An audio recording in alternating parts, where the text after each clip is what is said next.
BP, diabetic, kidney, liver, cancer లాంటి సమస్యలతో బాధపడుతున్నారా? అయితే ప్రముఖ clinical metal toxicologist doctor Praveen సక్సేనాని సంప్రదించండి.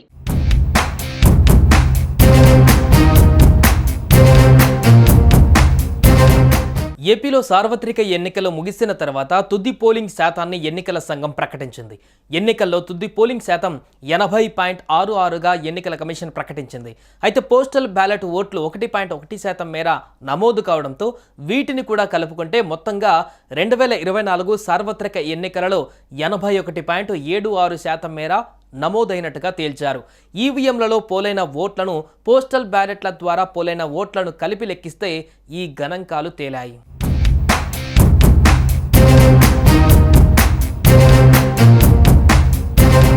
అత్యధికంగా చిత్తూరు జిల్లాలో 87.09% పోలింగ్ నమోదైంది. అత్యల్పంగా విశాఖపట్నం జిల్లాలో 68.63% నమోదైంది. ప్రకాశం జిల్లా దర్శి నియోజకవర్గంలో అత్యధికంగా 90.91% పోలింగ్ నమోదైనట్లుగా గుర్తించారు. తిరుపతి నియోజకవర్గంలో అత్యల్పంగా 63.32% నమోదయ్యింది. అత్యధికంగా ఒంగోలు పార్లమెంటుకు 87.06% పోలింగ్ నమోదయ్యింది. అత్యల్పంగా విశాఖ పార్లమెంటుకు 71.11% పోలింగ్ నమోదైంది. దీన్ని బట్టి రాష్ట్రంలో పోలింగ్ సరళి ఎలా ఉందనే దానిపైన రాజకీయ పార్టీలు ఒక అంచనాకు వస్తున్నాయి.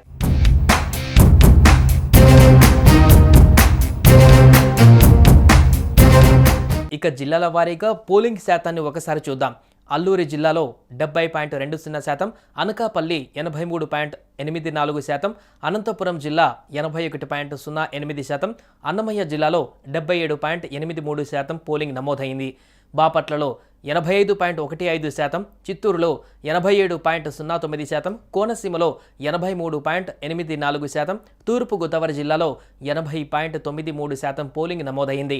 ఏలూరు జిల్లాలో 83.67%, గుంటూరులో 78.81%, కాకినాడ జిల్లాలో 80.31%, కృష్ణా జిల్లాలో 84.05% పోలింగ్ రికార్డయింది. ఇక కర్నూలులో 76.42%, నంద్యాల జిల్లాలో 82.09%, ఎన్టీఆర్ జిల్లాలో 79.36%, పల్నాడులో 85.65% పోలింగ్ నమోదైనట్లు అధికారులు తెలిపారు. ఇక పార్వతీపురంలో 77.10%, ప్రకాశంలో 87.09%, నెల్లూరు జిల్లాలో 79.63%, సత్యసాయి జిల్లాలో 84.63% పోలింగ్ నమోదైంది. ఇక శ్రీకాకుళంలో 75.59%, తిరుపతి జిల్లాలో 78.63%, విశాఖపట్నం 70.03%, విజయనగరం జిల్లాలో 81.33% పోలింగ్ రికార్డ్ అయినట్లుగా అధికారులు తెలిపారు. ఇక పశ్చిమ గోదావరి జిల్లాలో 85.29%, వైఎస్ఆర్ కడప జిల్లాలో 79.58% నమోదైంది.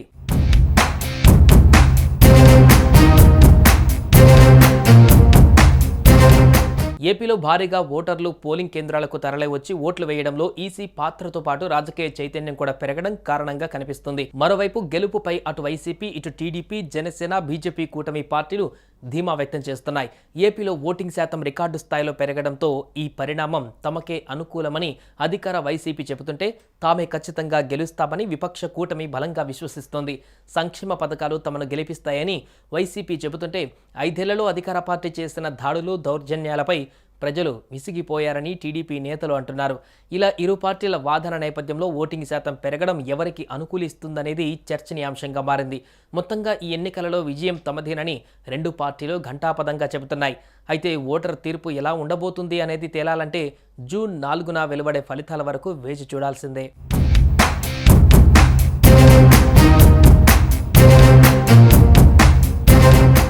సుమన్ టీవీలో మీ పర్సనల్ అండ్ బిజినెస్ ప్రమోషన్స్ కోసం కింది నెంబర్కి కాంటాక్ట్ చేయండి.